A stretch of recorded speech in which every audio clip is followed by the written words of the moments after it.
रात गहरी हो चुकी थी। आसमान में घने काले बादल छाए हुए थे और हर कुछ देर में बिजली चमककर पूरा इलाका नीले पीले उजाले में नहा जाता था।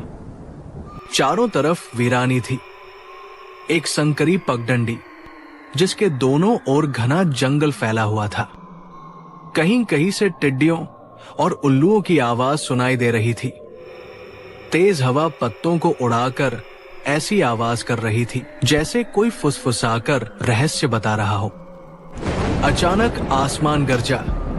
जैसे ही बिजली चमकी, देखा गया कि दूर दूर तक कोई इंसान नजर नहीं आ रहा।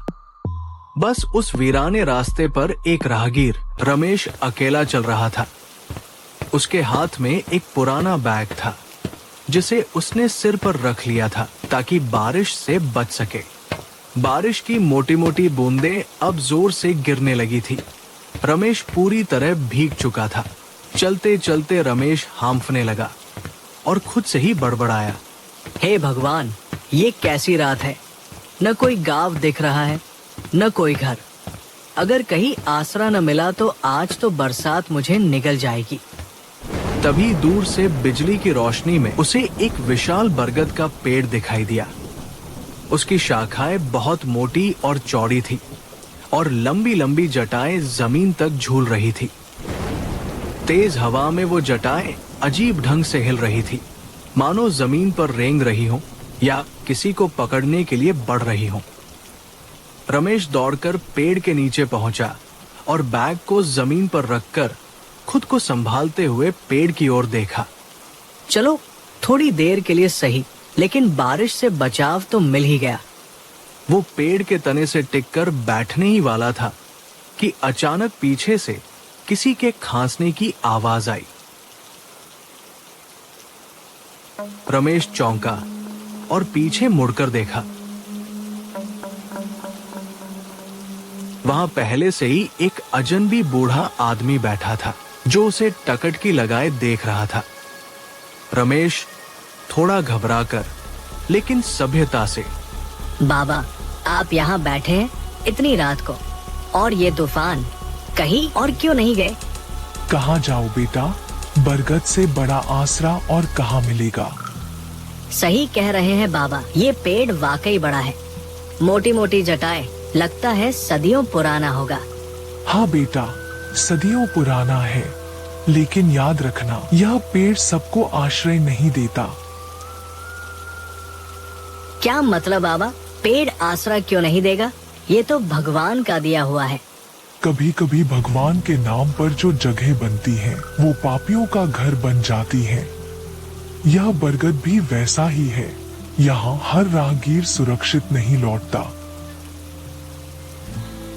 रमेश की रीढ़ में सिहरन दौड़ गई। उसने डर के मारे चारों तरफ देखा।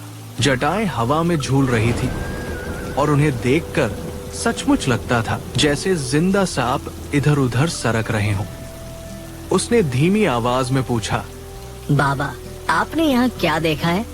देखा नहीं बेटा, मैंने तो खुद भुगता है। इस पेड़ की जड़ों में बहुत राज दफन है, ऐसे राज जिन्हें सुनकर तेरी नींद कभी नहीं लगेगी। बाबा, आपने कहा था ना, ये पेड़ सबको आसरा नहीं देता, पर ऐसा क्यों कह रहे थे आप? बूढ़ा हल्की मुस्कान के साथ बोला, क्योंकि यह पेड़ सिर्फ उन्हीं को अपनाता है जिन्हें यहाँ रहना है, हमेशा के लिए।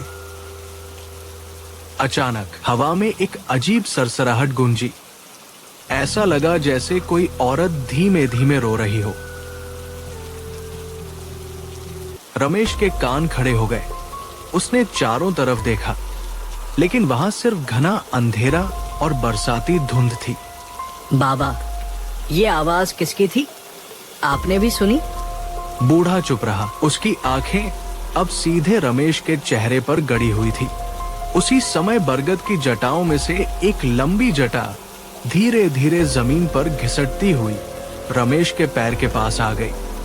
रमेश को ऐसा लगा मानो किसी ने उसका टखना पकड़ लिया हो। वो घबराकर पीछे हट गया और जोर से बोला, कौन है? कौन है वहां? अचानक एक और आवाज गूंजी, इस बार महिला की हंसी। रमेश का दिल जोर से धड़कने लगा। उसने डर के मारे बूढ़े को देखा। बाबा, ये कौन है? कोई और भी यहाँ है क्या? बूढ़ा अब भी बिना हिले डुले बैठा रहा, लेकिन उसके चेहरे पर एक रहस्यमयी मुस्कान फैल गई। मैंने तो पहले ही कहा था बेटा, बरगद सबको आश्रय नहीं देता, जिसे देता है वो यहाँ से कभी नहीं जाता। बिजली चमकी और उसी रोशनी में रमेश को लगा कि बरगद की शाखाओं के बीच किसी का चेहरा झलक रहा है। एक औरत का चेहरा, आधा छुपा हुआ, आंखें लाल और होंठ पर एक डरावनी मुस्कान। बाबा, ये सब क्या है? ये आवाजें, ये जटाएं, ये हंसी, आखिर सच्चाई क्या है? सुन बेटा, ये बरगद साधारण नहीं है। सालों पहले इस पेड़ पर एक औरत को जिंदा बांधकर मारा गया था। गांव वाले कहते थे कि वह चुड़ैल है, लेकिन असलियत ये थी कि वह निर्दोष थी।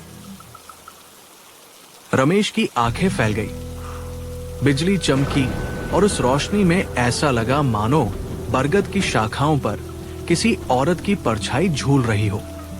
क्या किसी को यहीं इसी पेड़ पर मारा गया था? हाँ बेटा, गांव के लोगों ने उसे चुड़ैल कहकर इस पेड़ से बांध दिया।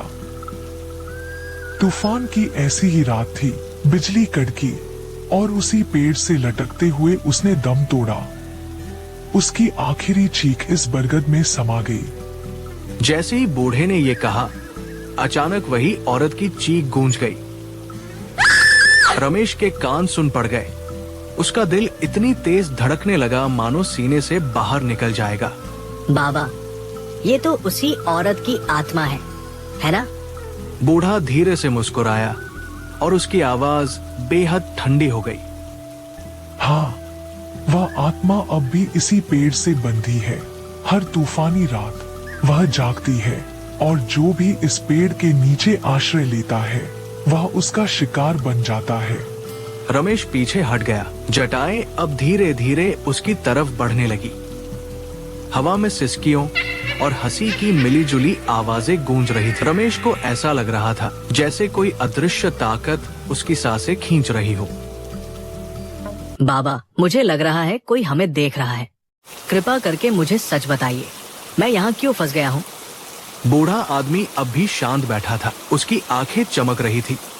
क्योंकि तूने इस पेड़ के नीचे शरण ली है बेटा, अब तेरा लौटना आसान नहीं है।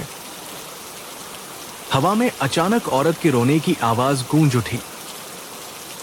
रमेश डर के मारे पीछे हट गया। उसके पैर कीचड़ में फिसल गए और वो जमीन पर गिर पड़ा। बिजली गिरी और उसी रोशनी में बरगद के तने से धीरे धीरे एक महिला का साया बाहर आता दिखाई दिया। कौन हो तुम? मैं वही हूँ जिसे इस बरगद से बांधकर जला दिया गया था। मैं वही हूँ जिसकी चीखें इस पेड़ की जड़ों में दफन है, और अब तू भी यहीं दफन होगा। नहीं, मुझे छोड़ दो, मैं निर्दोष हूँ, मुझे जाने दो। आत्मा जोर से हंसी। आत्मा डरावनी हंसी के साथ। निर्दोष तो मैं भी थी, पर मुझे तो मौत मिली थी। अब तू भी इस बरगद की जड़ों का हिस्सा बनेगा। रमेश डर के मारे बूढ़े की तरफ मुड़ा और बोला, बाबा, कुछ कीजिए बाबा। ये कौन है? बूढ़ा धीरे धीरे खड़ा हुआ। उसका चेहरा बिजली की चमक में साफ दिखा और बूढ़े का चेहरा देखकर रमेश के होश उड़ गए। वो बूढ़ा अब बूढ़ा नहीं रहा। उसका चेहरा बिल्कुल नीला और भयानक हो गया। मैं ही उस आत्मा का पहरेदार हूँ। जो भी इस पेड़ के नीचे आता है उसे मैं उसकी झोली में सौंप देता हूँ। रमेश चिल्लाया, नहीं, मुझे छोड़ दो। बरगद की जटाएं अचानक उठी और रमेश की टांगों में लिपट गई और उसे पेड़ से उल्टा लटका दिया। अब तू हमेशा मेरे साथ रहेगा, इस बरगद का हिस्सा बनकर। रमेश ने पूरी ताकत से खुद को छुड़ाने की कोशिश की। उसने जेब से माचिस निकाली और जटा में आग लगा दी। जटाएं चीखने लगी। हाँ, वे जटाएं सचमुच चीख रही थी, जैसे उनमें इंसानों की आत्माएं फंसी हों। रमेश ने मौका पाकर दौड़ लगा दी। बारिश अब भी तेज थी, लेकिन वो भागता ही चला जा रहा था। पीछे से औरत की खौफनाक चीख सुनाई देती रही। तू बच नहीं पाएगा, तू फिर लौटेगा और फिर हमेशा के लिए यहीं रहेगा। भागते भागते रमेश काफी दूर निकल गया। रमेश जिंदा बच गया था, मगर उसकी आंखें अब हमेशा डरी हुई रहती थी। वो अक्सर कहता, उस रात बरगद ने मुझे छोड़ दिया, लेकिन उसने मेरा कुछ छीन लिया है। शायद मेरी रूह का टुकड़ा